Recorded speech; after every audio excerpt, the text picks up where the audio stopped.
Um homem é trancado numa cela do tamanho de um armário. Lá dentro, o calor é sufocante, o ar cheira a suor seco, urina e desespero. Por 23 horas, ele fica ali, sozinho, nu, com os olhos fixos em uma parede que já viu dezenas enlouquecerem. À meia-noite, gritos ecoam pelos corredores. Não é briga, é alguém surtando, mordendo o próprio braço. E ninguém vai ajudar. Aqui, isso é rotina. Esta é San Quentin, a prisão onde os presos tomam banho em fila, com os olhos no chão, sabendo que um olhar errado pode ser o último. Onde um corredor chamado Corredor da Morte abriga mais de 700 homens esperando, não pela liberdade, mas pelo fim. Onde os próprios guardas dizem, aqui dentro, até os vivos parecem mortos. San Quentin não corrige. Ela destrói. E o que você está prestes a ver não é ficção.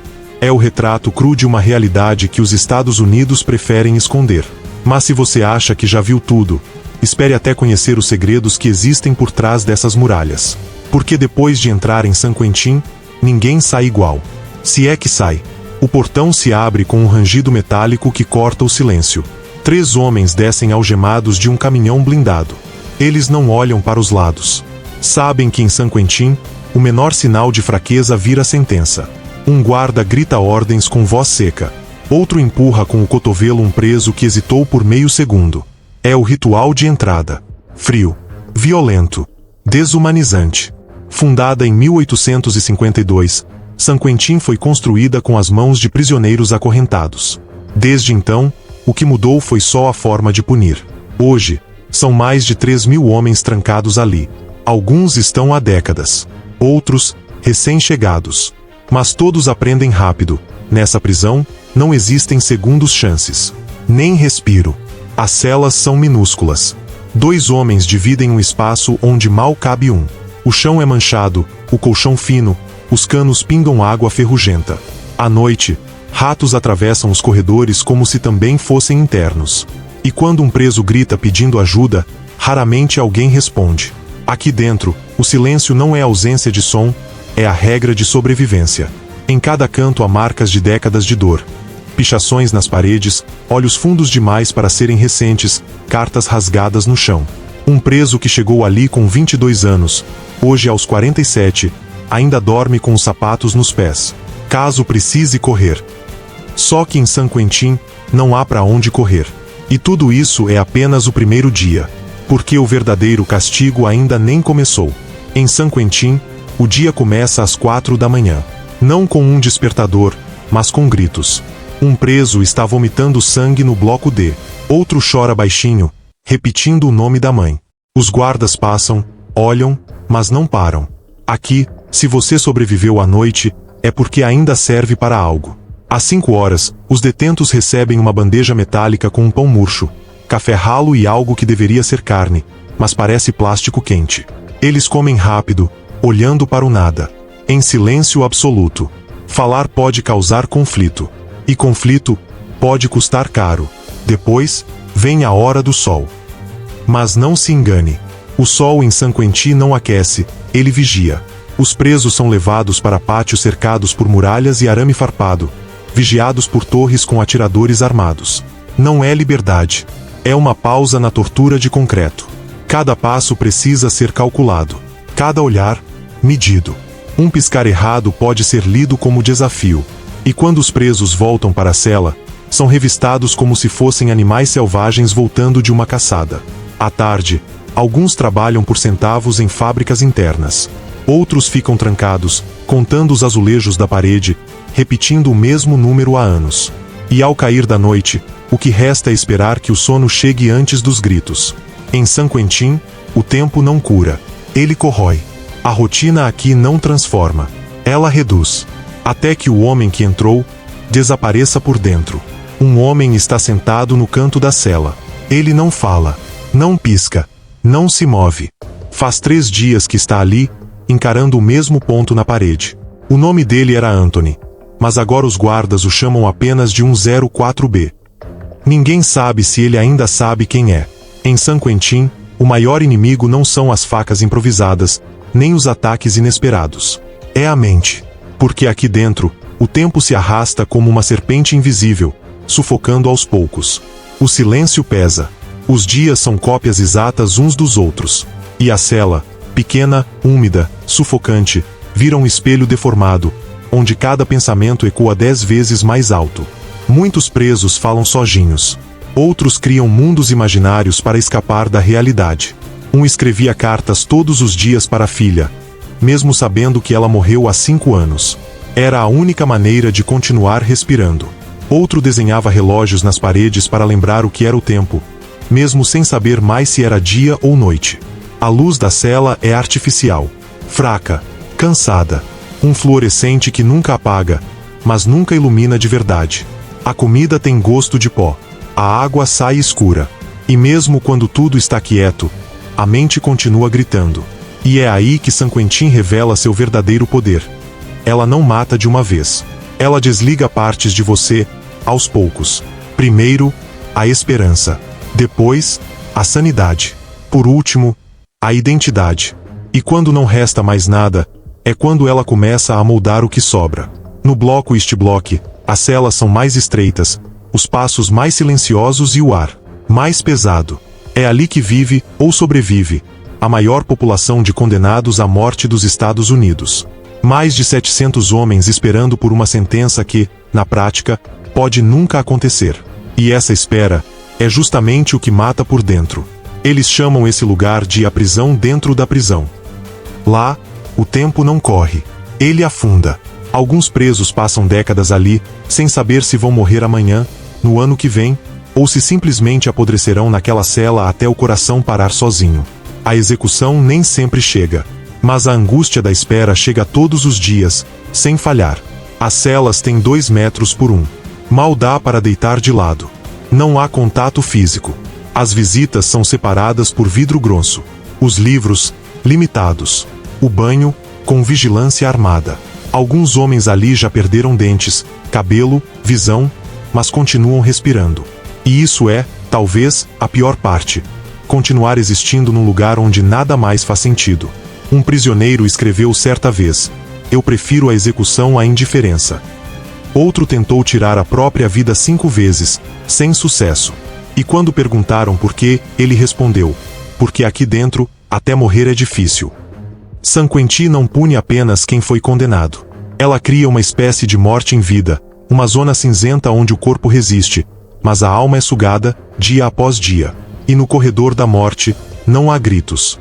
Apenas um silêncio que pesa mais do que qualquer sentença. Em San Quentin, até o silêncio pode ser uma ameaça.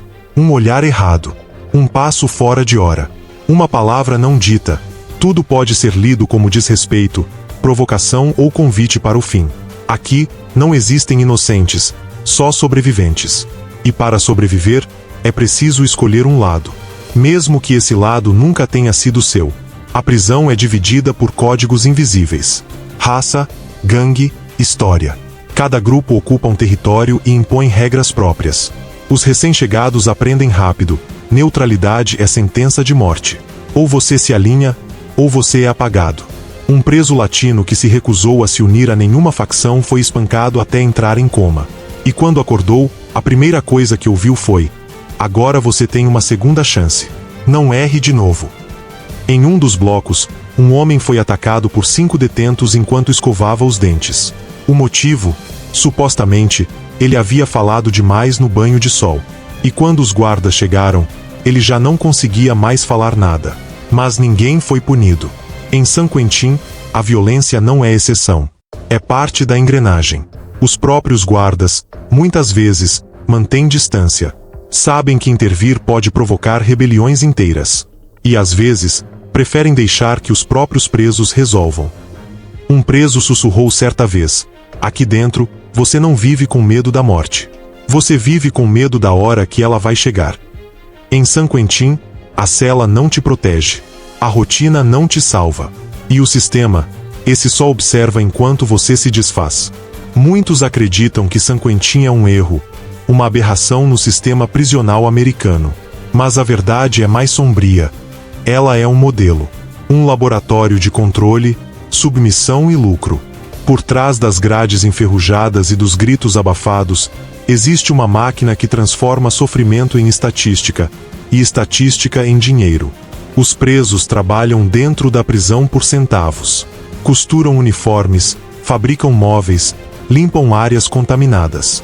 Algumas empresas privadas lucram com essa mão de obra. Uma cadeira feita por um detento pode ser vendida por centenas de dólares, enquanto ele recebe menos de um por semana. É legal. É institucional. É rentável. Superlotação? Não é um problema. É um ativo.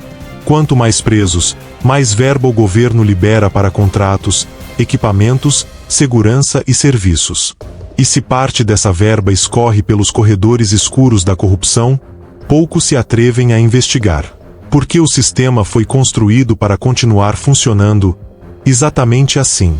San Quentin tem programas de reabilitação no papel. Mas muitos presos relatam que nunca foram chamados para nenhum. Não há psicólogos suficientes. Nem professores. Nem livros.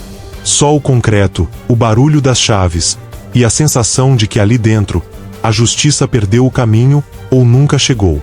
E talvez o mais cruel de tudo seja isso. Saber que existe um sistema inteiro observando o horror de San Quentin, e decidindo que é melhor mantê-lo do jeito que está. Imagine passar 26 anos trancado em uma cela, convivendo com assassinos, escutando gritos todas as noites, sentindo o cheiro de medo e mofo impregnado nas paredes, para só então ouvir: "Você está livre." Cometemos um erro. Foi o que aconteceu com Kevin Cooper, que jurou inocência desde o primeiro dia. Mas ninguém escutou. Ninguém quis escutar. Kevin foi acusado com base em provas forjadas. Seu pedido de DNA foi negado por anos. Enquanto isso, sua vida escorria pelos cantos daquela cela. Ele sobreviveu a agressões, perdeu os pais e saiu com o olhar de quem nunca mais viu a cor do mundo da mesma forma. E ele não é o único. Estima-se que dezenas de detentos em San Quentin foram condenados injustamente, vítimas de julgamentos apressados, testemunhas manipuladas e defesas frágeis. Um homem negro foi condenado por um crime com base em uma descrição vaga e sem provas físicas. Quando questionaram por que ele foi apontado, a testemunha disse: "Porque parecia com ele." Isso bastou. Ele passou 19 anos em San Quentin, até que alguém revisou o caso. Mas a liberdade, quando chega, não traz de volta o tempo perdido. Eles saem, mas não voltam. Muitos vivem nas ruas, sem laços, sem rumo. Outros preferem voltar para a prisão, porque lá dentro, pelo menos, sabiam o que esperar. Um ex-detento disse: "Aqui fora, sou um estranho. Lá dentro, eu era só mais um fantasma." E talvez essa seja a maior ferida de San Quentin.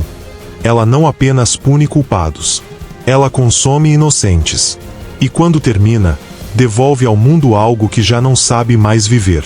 A maioria das pessoas nunca vai ver San Quentin por dentro. Nunca vai sentir o ar pesado daqueles corredores, o eco dos gritos no meio da madrugada, o olhar vazio de quem já não espera mais nada. Mas talvez o mais perigoso de tudo seja acreditar que esse lugar está longe. Que ele é exceção. Um ponto fora da curva. Porque San Quentin não é um erro isolado. É um reflexo. Um espelho distorcido de tudo que a sociedade não quer enxergar. A forma como lidamos com o que não entendemos. Com o que consideramos descartável. Com o que preferimos trancar e esquecer. Lá dentro, os homens deixam de ser nomes, vozes, histórias. Viram números, cicatrizes, sombras. A cela se fecha e o mundo segue. E quando, ou se, saem, voltam para um mundo que não sabe mais reconhecê-los. Porque a jaula não fica só na prisão. Ela continua nos olhos, no comportamento, no silêncio. A jaula vira parte deles. Irremovível. E a pergunta que fica, que talvez você evite responder, é essa: se o sistema pode transformar um homem em animal, o que ele pode fazer com você, mesmo que esteja do lado de fora? Talvez a prisão mais brutal dos Estados Unidos não seja feita de muros e grades. Talvez ela seja feita de indiferença.